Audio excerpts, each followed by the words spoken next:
A9 ನ್ಯೂಸ್ಗೆ ಸ್ವಾಗತ. ನಾನು ಅಮೀನ್ ಶೇಖ್. ಗುರು ರಾಘವೇಂದ್ರ ಎಂಬ ಹೆಸರಿಗೆ ಅಗಾಧವಾದ ಶಕ್ತಿ ಇದೆ. ಭಕ್ತಿಯಿಂದ ರಾಯರನ್ನ ಸ್ಮರಿಸಿದ್ರೆ ಸಾಕು, ಮನುಷ್ಯನ ಅದೆಷ್ಟೋ ಕಷ್ಟ ಕಾರ್ಪಣ್ಯಗಳು ದೂರವಾಗುತ್ತವೆ ಎಂದು ಸಿಂದಗಿ ನಗರದ ಉತ್ತರಾದಿ ಮಠದ ವ್ಯವಸ್ಥಾಪಕರು ಆದಂತಹ ಶ್ರೀ ವಿಠಲಾಚಾರ್ಯ ಮಂಗಳವೇಡಿ ಅವರು ತಿಳಿಸಿದರು. ಪಟ್ಟಣದ ಉತ್ತರಾದಿ ಮಠದಲ್ಲಿ ಹಮ್ಮಿಕೊಂಡಿದ್ದ ಶ್ರೀ ಗುರು ರಾಘವೇಂದ್ರ ಸ್ವಾಮಿಗಳ 430ನೇ ವರ್ಧಂತಿ ಮಹೋತ್ಸವದಲ್ಲಿ ಅವರು ಆಶೀರ್ವಚನವನ್ನ ನೀಡಿದರು. ಅಕ್ಷರಗಳಲ್ಲಿದ್ದೇ ಅದ್ಭುತ ಶಕ್ತಿ. ರಾಯರ ಹೆಸರಿನ ಮಹಿಮೆಯನ್ನ ವಿವರಿಸುತ್ತಾ, ರಾಘವೇಂದ್ರ ಎಂಬ ಹೆಸರಿನ ರಾ ಅಕ್ಷರವು ಭಕ್ತರ ಪಾಪವನ್ನ ಕಳೆದ್ರೆ, ಗ ಅಕ್ಷರವು ಜ್ಞಾನವನ್ನ ನೀಡುತ್ತದೆ, ವೆ ಅಕ್ಷರವು ಮೋಕ್ಷದ ಹಾದಿಯನ್ನ ತೋರಿಸಿದ್ರೆ, ದ್ರ ಅಕ್ಷರವು ಇಂದ್ರಿಯ ನಿಗ್ರಹಕ್ಕೆ ದಾರಿಯನ್ನ ತೋರಿಸುತ್ತದೆ.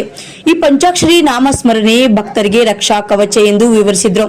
ಮಾದರಿ ಬಾಲ್ಯ ಜೀವನ. ರಾಯರ ಬಾಲ್ಯದ ಜೀವನವನ್ನ ಕುರಿತು ಮಾತನಾಡಿದ ಅವರು, ಪೂರ್ವಾಶ್ರಮದಲ್ಲಿ ವೆಂಕಟನಾಥರಾಗಿದ್ದ ರಾಯರು ತಮಿಳುನಾಡಿನ ಭುವನಗಿರಿಯ ತಿಮ್ಮಣ್ಣ ಭಟ್ಟ ಮತ್ತು ಗೋಪಮ್ಮ ದಂಪತಿಗಳ ಪುತ್ರನಾಗಿ ಜನಿಸಿದ್ರು. ಬಾಲ್ಯದಲ್ಲಿಯೇ ತೀವ್ರ ಬಡತನವಿದ್ರು. ಅದಕ್ಕೆ ಧೃತಿಗೆಡದೆ ವಿದ್ಯಾಭ್ಯಾಸವನ್ನ ಮತ್ತು ಹರಿನಾಮ ಸ್ಮರಣೆಯಲ್ಲಿ ತೊಡಗಿದ್ರು.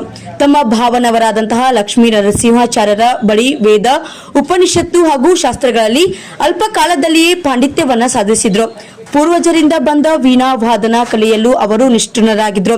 ಅಂದಿನ ಅವರ ಕಠಿಣ ತಪಸ್ಸಿನ ಫಲವೇ ಇಂದು ಕೋಟ್ಯಾಂತರ ಭಕ್ತರಿಗೆ ದಾರಿದೀಪವಾಗಿದೆ ಎಂದರು. ಇನ್ನು ವಿಶೇಷ ಪೂಜೆ ಮತ್ತು ಅನ್ನದಾನ ವರ್ಧಂತಿ ಮಹೋತ್ಸವ ಅಂಗವಾಗಿ ಮಠದಲ್ಲಿ ವಿಶೇಷ ಪೂಜೆ ಹಾಗೂ ಧಾರ್ಮಿಕ ಕಾರ್ಯಕ್ರಮಗಳು ಜರುಗಿದ್ದು, ಈ ಶುಭ ಸಂದರ್ಭದಲ್ಲಿ ಶ್ರೀ ಶಾಮರಾವ್ ದೇಶಪಾಂಡೆ ಆಲ್ಮೇಲ್ ದಂಪತಿಗಳು ಭಕ್ತಾದಿಗಳಿಗೆ ಅನ್ನದಾನ ಸೇವೆಯನ್ನು ನೆರವೇರಿಸಿದರು. ಗಣ್ಯರ ಉಪಸ್ಥಿತಿ ಕಾರ್ಯಕ್ರಮದಲ್ಲಿ ಪುರುಷೋತ್ತಮ ಕುಲಕರ್ಣಿ, ಆನಂದ್ ಕುಲಕರ್ಣಿ, ರವಿ ಕುಲಕರ್ಣಿ, ಶ್ರೀಪಾದ್ ಕುಲಕರ್ಣಿ, ಪವನ್ ಕುಲಕರ್ಣಿ, ರಾಘವೇಂದ್ರ ಕುಲಕರ್ಣಿ, ಕೃಷ್ಣ ಕುಲಕರ್ಣಿ, ಗೋವಿಂದ್ ದೇಶಪಾಂಡೆ, ಸಂದೀವ್ ತಡಸ್, ಶ್ರೀಧರ್ ಕುಲಕರ್ಣಿ, ಮುರಳೀಧರ ಕುಲಕರ್ಣಿ ಹಾಗೂ ಮಕ್ಕಳ ಸಾಹಿತಿ ಶಿಕ್ಷಕ ಶ್ರೀ ಬಸವರಾಜ್ ಅಗಸರ್ ಸೇರಿದಂತೆ ಅನೇಕ ಗಣ್ಯರು ಮತ್ತು ನೂರಾರು ಭಕ್ತಾದಿಗಳು ಪಾಲ್ಗೊಂಡು ಗುರುರಾಯರ ಕೃಪೆಗೆ ಪಾತ್ರರಾದರು.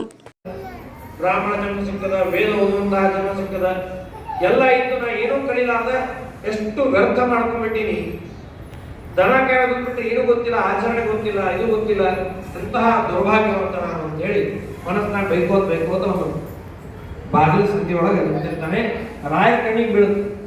ಅಲ್ಲೊಬ್ಬ ಯಾವನ ನಿಂತಾಗ ಅವನು ಕರೀಲಿ, ಅವನ ಸ್ನಾನ ಮಾಡ್ಬೇಕಾಗ ಬರುತ್ತೀವಿ. ಯಾಕಪ್ಪ, ಯಾಕೆ ಬೇಸರದಿಂದ ನಿಂತಿ? ಅವಾಗ ಅವ ಇದ್ದದ್ದು ಹೇಳ್ತಾನೆ, ಇಲ್ಲ ಸ್ವಾಮಿ, ಸಣ್ಣವಿದ್ದಾಗಿಂದ ಏನಾದರೂ ಸ್ವಲ್ಪ ಕಲಿತಿದ್ರೆ ನನಗೆ ಕಿಮ್ಮತ್ ಇರ್ತಿತ್ತು. ವಿದ್ಯೆ ಇಲ್ಲ ಅಂದ್ರೆ ಯಾರಿಗೂ ಕಿಮ್ಮತ್ತಿಲ್ಲ ಜಗತ್ತೊಳಗೆ. ಎಂತಹ ದೌರ್ಭಾಗ್ಯ, ಏನೋ ಪ್ರಾರ್ಥನೆ ಅದ, ನೀವು ಅನುಗ್ರಹ ಮಾಡಬೇಕು. ಮುಂದಿನ ಜನ್ಮದಾಗಲೇ ನನಗೆ ಸ್ವಲ್ಪ ವಿದ್ಯಾ ಬಂದಿದೆ. ರಾಯರು ನಿನಗೇನು ಕೊಡ್ಬೇಕು? ತಗೋ, ಮಂತ್ರಾಕ್ಷತೆ ತಗೋ ಕೊಟ್ಟು. ಸ್ವಾಮಿ, ಮಂತ್ರಾಕ್ಷತೆ ಬೇಡ ನನಗೆ, ಆದ್ರೆ ನಿಮ್ಮ ಆಶೀರ್ವಾದ ಯಾವಾಗಲೂ ಇಲ್ಲ. ನಿನಗೆ ಯಾವ ಬೇಕು ಅವಾಗ ಆಶೀರ್ವಾದ ಆಗ್ತದೆ.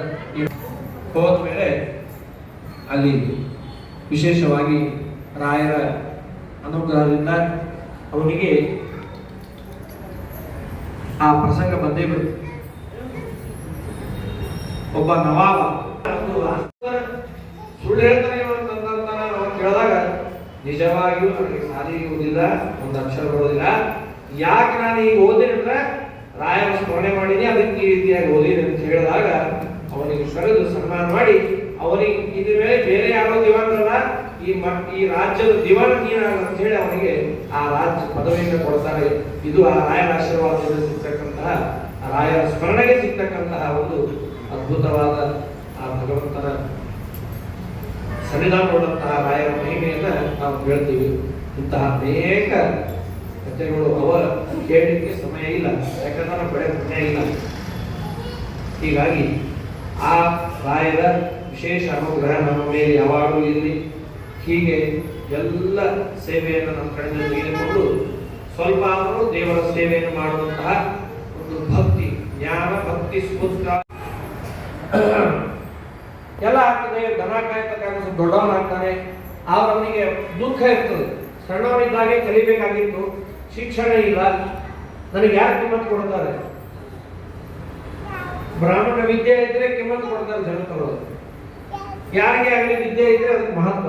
ನನಗಂತೂ ಏನೂ ಇಲ್ಲ, ದನ ಕಾಯ ಹೋಗೋದು ನಾನು ಅಂತ ಹೇಳಿ ಹೊರಗೆ ಮನಸ್ಸಿನಲ್ಲಿ ಹೊರಗೆ. ಒಂದಿವ್ಸ ರಾಯರು ಪೂಜಾಕ್ಕೆ ಸ್ನಾನ ಮಾಡ್ತಿರ್ತಾರೆ. ಸ್ನಾನ ಮಾಡ್ಲಿಕ್ಕೆ ಬಂದಾಗ ಅವರು ಹೋಗಿ ನಿಂತಿರ್ತಾನೆ, ಸುಮ್ಮನೆ ದುಃಖದಿಂದ ನೋಡ್ತಾ ನಿಂತಿರ್ತಾನೆ. ಒಳಗಡೆಗೆ